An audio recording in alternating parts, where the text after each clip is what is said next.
اللہ الرحمن الرحیم۔ السلام علیکم ناظرین، امید کرتا ہوں آپ سب خیریت سے ہوں گے۔ آج کا جو سیشن ہے، یہ ٹاپک ہے، وہ ہے اسٹیو جابز۔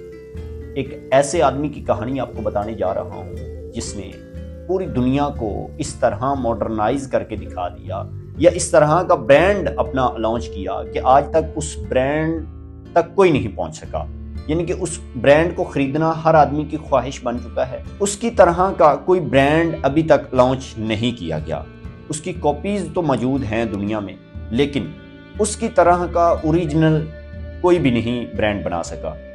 اور وہ آدمی اور وہ انسان کس طرح سے کامیاب ہوتا ہے کہ اس کو گھر والوں نے بھی چھوڑ دیا، دوستوں نے بھی چھوڑ دیا، اساتذہ نے بھی اس کو کہا کہ آپ اسکول کو کوئٹ کر دیں، اور وہ کیسے ایک انسان کامیاب ہوتا ہے۔ اس کو معاشرے نے بھی جو ہے کہا کہ آپ یہاں سے نکل جاؤ، آپ کی اس معاشرے میں کوئی عزت نہیں ہے، کوئی فوقیت نہیں ہے۔ پھر کیسے وہ اپنے ایک مقصد کے لیے ڈٹا رہا، اس نے محنت کی، اور آج وہ دنیا کا برانڈ ترین انسان ہے۔ آج اس کو برانڈ ترین انسانوں میں شمار کیا جاتا ہے دنیا کی ہسٹری میں، یعنی کہ وہ لکھا گیا ہے۔ اس سیشن میں جو ہے اس کی ساری کی ساری سٹوری آپ کے ساتھ شیئر کرتے ہیں۔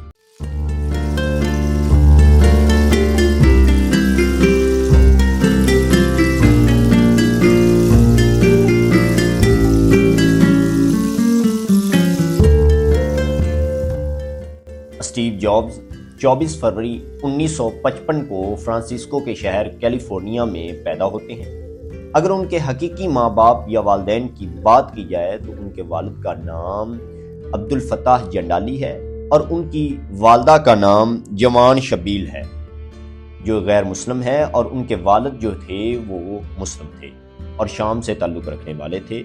ان کے والد اور والدہ کا آپس میں یونیورسٹی میں ایک تعلق یا ریلیشن بنتا ہے، دوستانہ ریلیشن ہوتا ہے، اور یہ ریلیشن پھر آگے ایک بچہ پیدا کرتا ہے۔ یہ بغیر شادی شدہ ہوتے ہیں، ان کی آپس میں شادی نہیں ہوتی، لیکن یہ ایک بچہ جنتے ہیں، اور اس بچے کی پھر یہ پرورش نہیں کر پاتے، اور اس بچے کی نا پرورش کرنے کی وجہ سے یہ ایک آگے فیملی کو دے دیتے ہیں اس بچے کی پرورش کرنے کے لیے۔ اور اسٹیو جابز کے جو آگے حقیقی ماں باپ کے علاوہ جو دوسرے ماں باپ بنتے ہیں، والدین بنتے ہیں، ان میں پال اور کلارا جابز ہیں۔ یہ اسٹیو جابز کی پرورش کرتے ہیں۔ اس طرح اسٹیو جابز اپنی تعلیم کا آغاز کرتے ہیں، اور پھر آگے ایپل کمپنی تک کیسے پہنچتے ہیں اور کیسے اس کی بنیاد رکھی، یہ بھی ساری کی ساری تفصیلات آپ کے ساتھ شیئر کرتے ہیں۔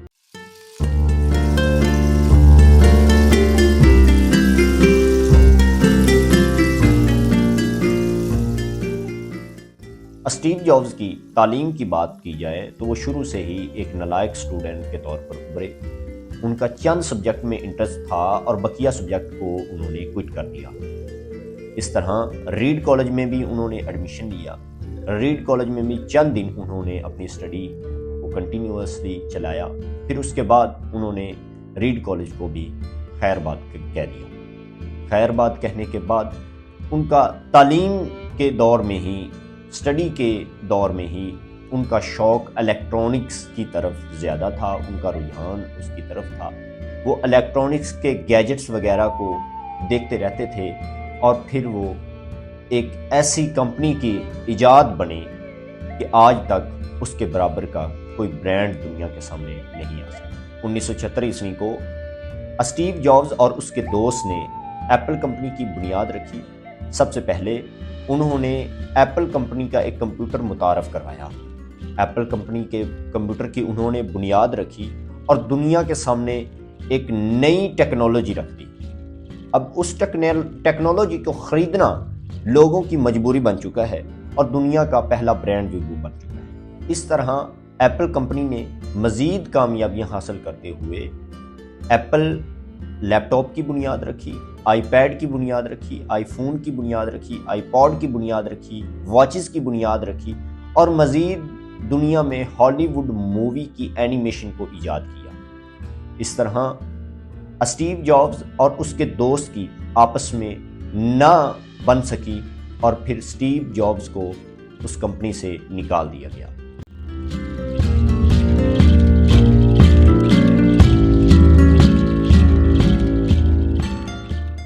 مزید برآں 1986 میں اسٹیو جابز نے پکسار اینیمیشن اسٹوڈیو کے نام سے ایک اینیمیشن ایجاد کی جو ہالی ووڈ فلموں کے لیے کارآمد ثابت ہوئی۔ پھر اس طرح اس نے جب اس کو ایپل کمپنی سے نکالا گیا، اس نے پھر اپنی ایک کمپنی نیکسٹ کے نام سے ایجاد کی اور اس کی بنیاد رکھی، اور اس نے بھی بہت سے کارنامے سر انجام دیے۔ پکسار اینیمیشن کی بات کی جائے تو اس نے ٹوئے سٹوری جیسی مووی کو دنیا کے سامنے رکھا، اور اس طرح اینیمیشن کی مزید ایجاد یا بنیاد رکھی گئی۔ پھر آگے بات کی جائے تو 1996 میں نیکسٹ کو ایپل کمپنی نے دوبارہ خریدا، اور دوبارہ سے اسٹیو جابز ایپل کمپنی کے سی او بنے، اور پھر دوبارہ ایپل کمپنی میں انہوں نے قدم رکھا اور مزید ایپل کمپنی کو اور برانڈ بنا دیا۔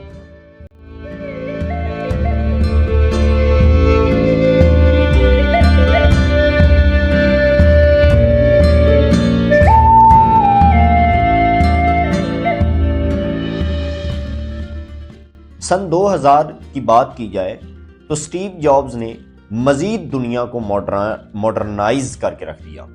اس طرح بل گیٹس کے نام سے بھی ایک آدمی سامنے آتا ہے، اور پھر اسٹیو جابز کے مد مقابل اپنی چیزیں نکالنا شروع کر دیتا ہے، لیکن آج تک اسٹیو جابز کے برانڈ تک کوئی نہیں پہنچ سکا۔ بل گیٹس نے بڑی کوشش کی تھی کہ کسی نہ کسی طریقے سے اسٹیو جابز کو ہرایا جائے، لیکن اسٹیو جابز اس طرح سے مضبوط ہو چکے تھے، اس طرح سے انہوں نے لوگوں کے سامنے ایک برانڈ رکھا تھا کہ اس برانڈ تک آج تک نہیں پہنچ سکا۔ ہوتا یوں ہے کہ اسٹیو جابز کو کینسر جیسی بیماری گھیر لیتی ہے، اور کینسر جیسی بیماری میں وہ مبتلا ہو جاتی ہے، اور اس کی یہ بیماری کی وجہ بھی یہی تھی کہ وہ دن رات محنت کرتے رہتے تھے، اور وہ اپنی کمپنی کو مزید ایک ماڈرنائز کر کے دکھا رہے تھے اور بتا رہے تھے، اور طبیعت کو ناساز کرنے میں بھی اس کا بڑا رول ہے۔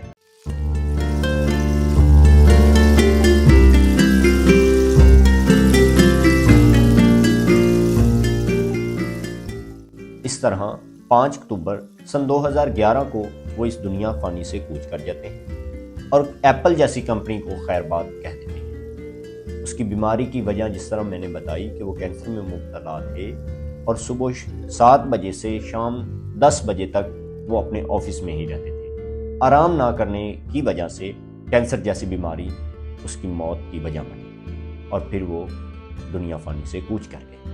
اس کی جتنی بھی جائیداد تھی وہ اس کی بیوی لارن پاول جابز کو دے دی جاتی ہے۔